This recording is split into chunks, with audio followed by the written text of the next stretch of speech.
कस के बलिया जिला वाला भाई हो। हम जानत नहीं खुशी बाबू ये नौजवान का मिजाज हमारे घर आ रहा जरूर हो, लेकिन बरान पसले हमारे बलिया सातवार गुड्डू भैया के परिवार के सदस्य के रूप में हम बाने हैं, परिवार से जुड़ल तो नौजवान भाई के मन हम समझौता नहीं कि नांगना समझ पाती है, नांगनाई समझ पाती है। ये सहतवार बलिया के नौजवान का दिल कहाँ अटका हुआ है केवल भौजाई समझ पाती है। तो आपका एक गीत बड़ा मजा है, चश्मा लगाते हैं सब लगाता ये गीत तो भाई हाला कदम गीतिया गाई दी है खुशी बाबू आ करिया रंग के साड़ी कहलू न। हाय रे जमाना हद हो गई, हाय रे जमाना हद हो गई, सहतवार के करिया रंग के साड़ी बलिया के आगे रद हो गई।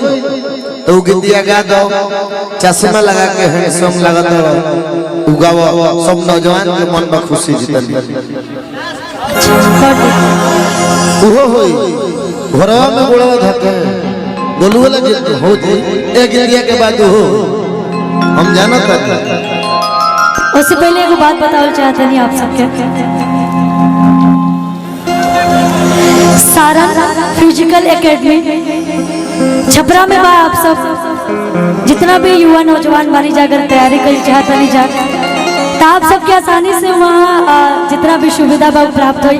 तो हम चाहते नहीं कि अपना देश के बाद बा अपना भविष्य के बाद बा तो जरूर आप सब जाई जा जितना भी हमारे नौजवान इच्छुक बानी जा अपना सीमा पर जाए खातिर जवान बने खातिर अपना देश की रक्षा खातिर तो आप सब जरूर जाए जाए। कहाँ कैसे अच्छा यहाँ पे सब हैंडसम ही है भाई तो मैं जानती हूँ। अच्छा ये बताइए किसके, देखिए ये बात पूछना नहीं चाहिए, ये पूछने की जगह नहीं है, लेकिन जब गाना गाइए दिल बनी तब पूछिए देता नहीं पूछ लो। अच्छा के बाद बियाह जकर बियाह हो गई भाई में जितना भाई लोग बनी हाथ तक बताई जाए के बा केकर शादी हो गई बा। इधर किसी की नहीं हुई है। अरे आप लोग सफा झूठ बोल रहे हैं। इधर पीछे मुकेश भैया चलिए हमारे ईमानदार भैया यहाँ पे गोलू भी आपका नहीं हुआ है शादी सही बोल रहे हैं। करेगो नाम से भइल बा, करणवीर प्रताप सिंह के नाम से हो गइल बा, गोलू तबला के नाम से हो खेला बा।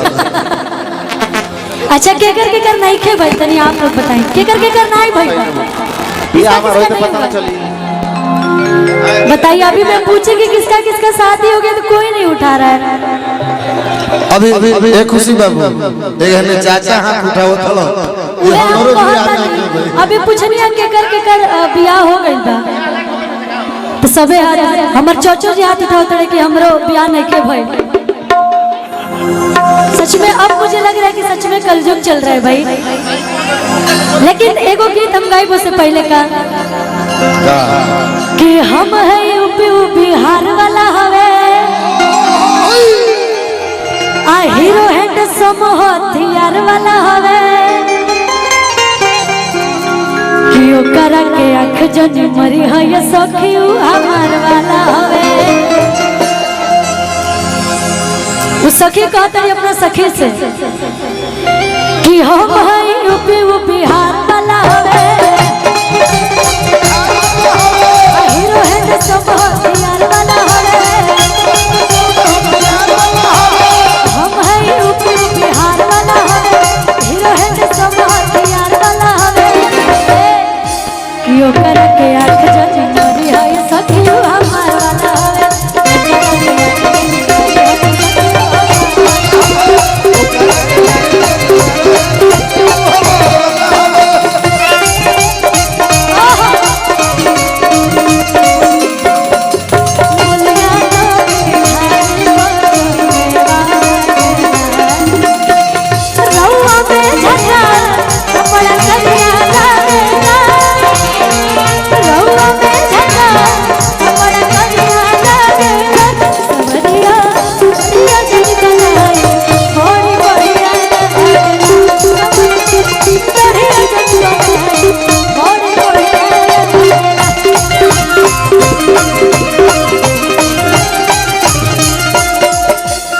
और यही में कह दिया